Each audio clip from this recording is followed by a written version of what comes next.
Okay.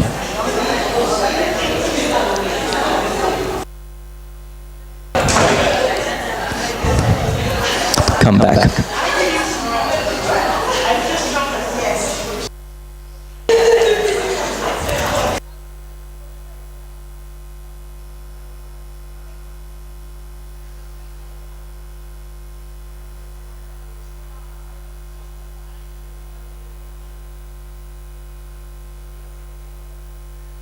Okay.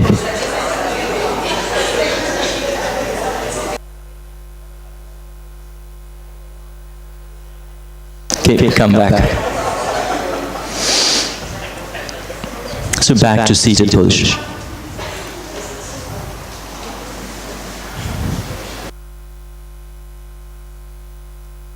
So the eyes closed. So the story goes that this boy is nourished by the 6 mothers, Kritikas, and really form himself into a very powerful warrior. And then he is ready to face these 3 demoniac entities, which is wreaking havoc in the 3 worlds. So as he goes into battle, the first 2 demons perishes very fast.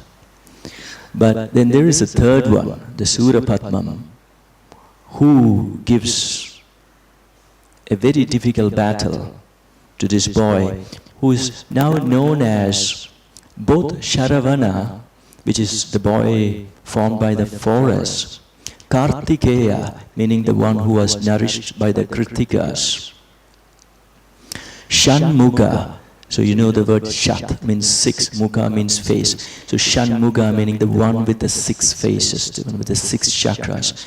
So these are his different names. So Shanmukha easily conquers the first 2, but the 3rd one is not losing. In fact, Shanmukha starts to feel a bit worried how to defeat this demon. So that is our situation too. Many things we do succeed in overcoming many difficulties. But then there are moments where no matter how powerful and all that we think we are, we feel helpless. So at this point, the boy goes back to his original mother. So that story I didn't bring in much, but Shiva then later gets Sati in a different form known as Parvati, and so she is the mother of this Shanmukha too. So he goes to the mother and asks for the mother's grace. And mother is known as Thai in Tamil. I think grace is Pusam or something close to that. So Thaipusam is the grace of the mother. So no matter how big you think you are, at some times it's great to return to the mother. And the mother presents this boy with a weapon, and that is the veil. So in Batu caves you'll see this huge statue standing with a weapon in the hand which looks like a spear. That is known as veil. And it is this mother who presents this particular weapon by which he can vanquish that most difficult demon. So for us, when we practice this, it is good to ask our mother as to, she knows us from childhood through youth, what she thinks was our earliest intentions and motivations and aspirations. She knows what you used to say as to what you want to become. Even playfully, you would have said some things. She knows that. And later, as you move into youth, you become a bit more clear. And she knows that too. So what were your original kind of motivations and aspirations and inspirations, ask her. And then you can also ask her, she knows where your attention strongly tend to gravitate towards. And that gives us cues. So you can ask her that too. And you can ask her, what actions when you did, she thought that you are really good in this. So intention, attention, action. These three, when combined together, becomes the veil, that spear, which can vanquish anything. But that sometimes we don't know ourselves. We don't know our inherent intentions, our inherent tendency of attention, and where our action is most potent. But our mother knows. It can be father too, it can be anyone close to us from a young age. And the mother grants this. So Thaipusam, every Thaipusam morning, I send this WhatsApp message to my mother, asking her exactly these questions. That gives me my directions. And especially when we think we are weakening under some loads, she will say, no, I think from those days you never buckle. You will stand up and find a way out, and that's your greatest strength. And that empowers us, gives us strength. That is our spear. So in the story, the boy gets a spear. And to quickly say, just seeing the spear itself, the demon gets scared. Nothing can stop a super clear intention, attention, and an action which is powered by these two. This demon jumps into the ocean and tries to hide away from the boy as a mango tree. But the boy's wisdom picks out the mango tree, hurls the spear, the mango tree splits into two, and then it comes out as a peacock. And the boy then rides this peacock, makes it his vehicle. So Mayurasana just as a playful embodiment. But the real teaching is, get the grace, check with the mother, find our powers. That is the real teaching. To the fun part, we will do Mayurasana. So namaste. So you can come on to Vajrasana position. Put the hands in front. And this is the Mayurasana hand position. So as you inhale, you lean forward, put some weight on it. As you exhale, you just sit back. So continue that a few times.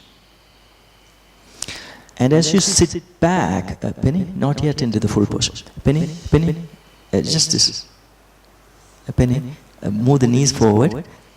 Yeah, just simple, just not putting so much weight, yeah? So just a little bit lean forward, straight arms is fine. As you go back, bend the arms to stretch your leg, not to load. As you go back, bend the elbows towards the thighs, but keep the index finger base on the floor. The wrist can lift. Okay, so as you go back, lift the wrists, but keep the knuckle bases on the floor. So lean forward, lean back, lean forward, lean back. Okay, now a little bit of flexion loading. So put the hands in the other way, palms facing up, fingers pointing back. And then you can put the hands a bit more in front. Inhale, lean forward, load it a bit. Exhale, sit back, stretch it a bit, a few times. As you go forward, externally rotate the shoulders, elbow creases look to the front.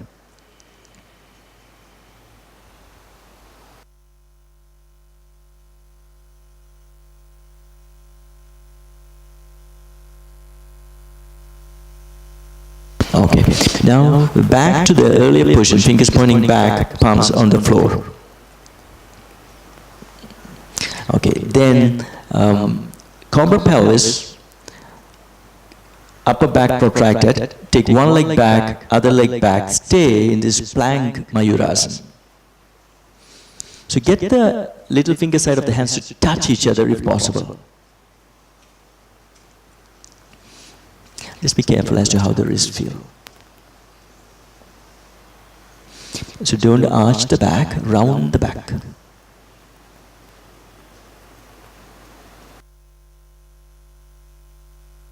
Knees down, child pose.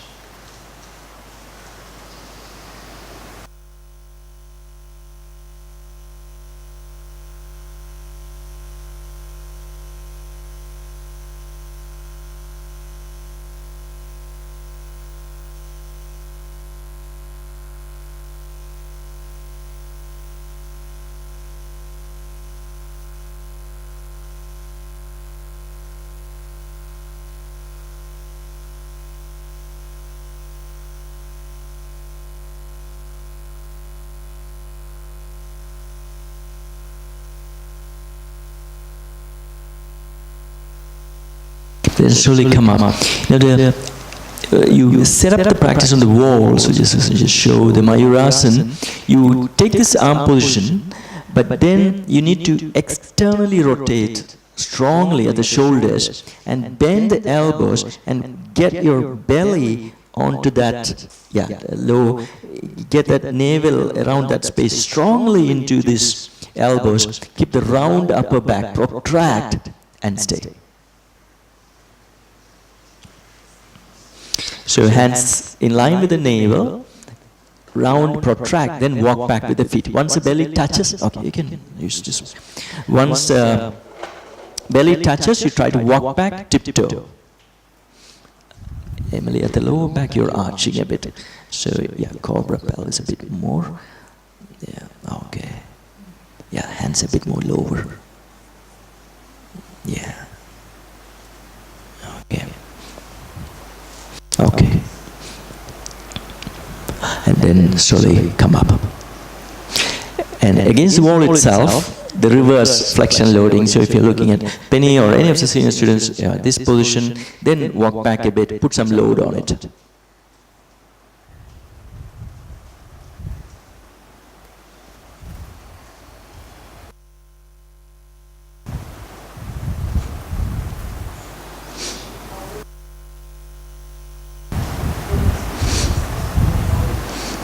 Okay, then slowly come up.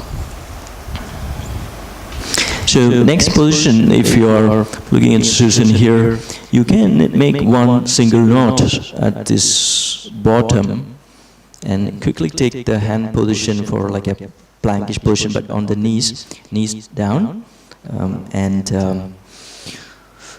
you can turn the hands.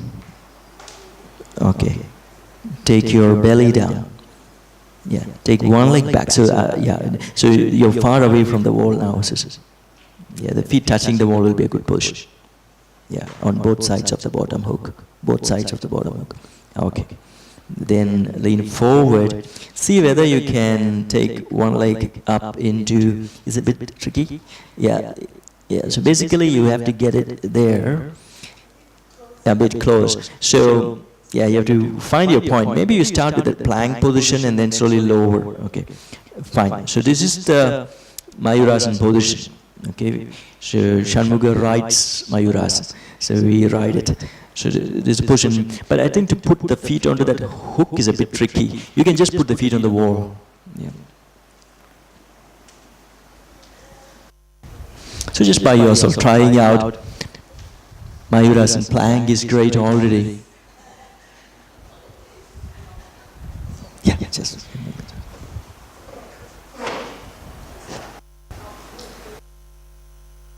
Yeah, that's great. That's great. Then come down. Go to the front.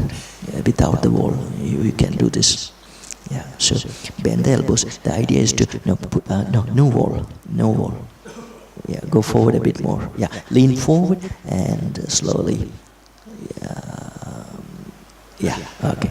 So some of you can try, if your wrists are okay, to lean a bit forward and then you float. Nice, Amy. Yes, good, Emily.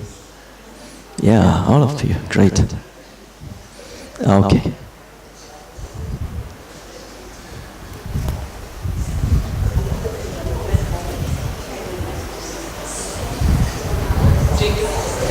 There. Jacob can do this without wall. Yeah? Great. Okay.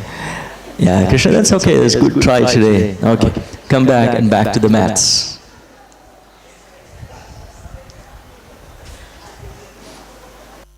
Yep, that's a Susan. Okay, yeah. Well rolled out. Okay.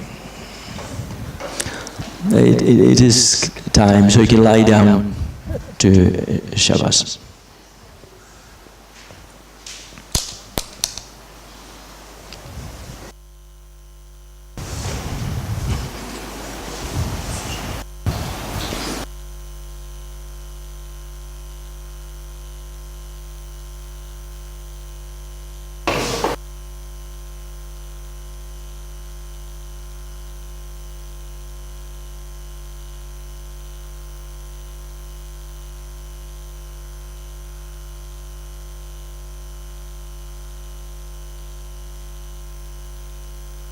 So to recap,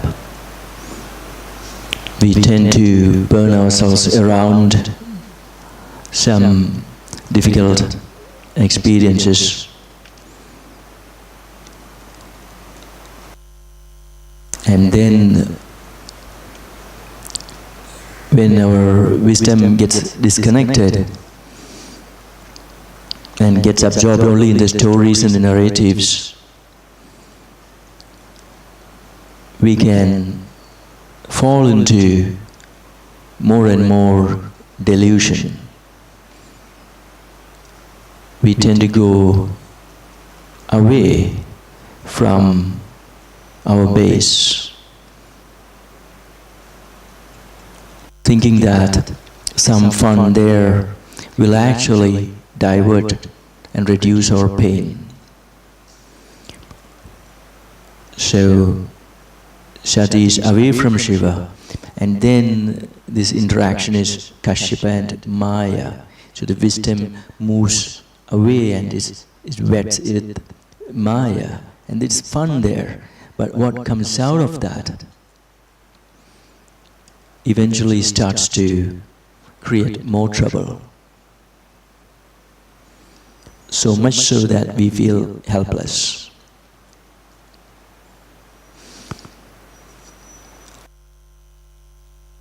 And then some of the directions given here are, we need to be then again nourished by wisdom sources, shown as the wives of the 7 rishis, 7 teachers. But before that there is Agni, so you have to really ask for your own greatness, so that you receive back your greatness.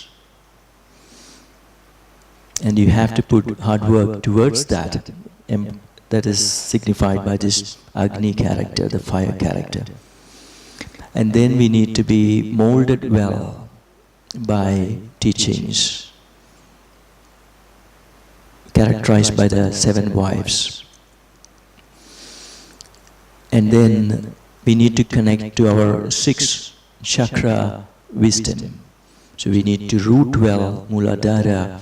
We need to flow well, Swadhisthana. We need to connect to our capacities and put great effort, Manipura. We need to connect to empathy and goodwill and compassion, Anahata. We need to connect to authentic expression of speech. We need to connect to our essence. We need to purify, Vishuddhi. And then we need to improve our clear seeing, Ajna. As we do this, we do start to regain some powers. But then, even though this is supposed to be such a great power, this Shanmukha and Kartikeya, the story deliberately put in that, even though he's like the Lord of War and ultimate warrior, even he faces some difficulties where he doesn't know how to surmount. And then he becomes humble and goes to his mother. And then finally, it's a very difficulties. He just doesn't vanquish them, he rights them. So they eventually is what supports us. We learn from all these experiences. And that's the peacock. So, happy Thaipusam to all. Namaste. Thanks.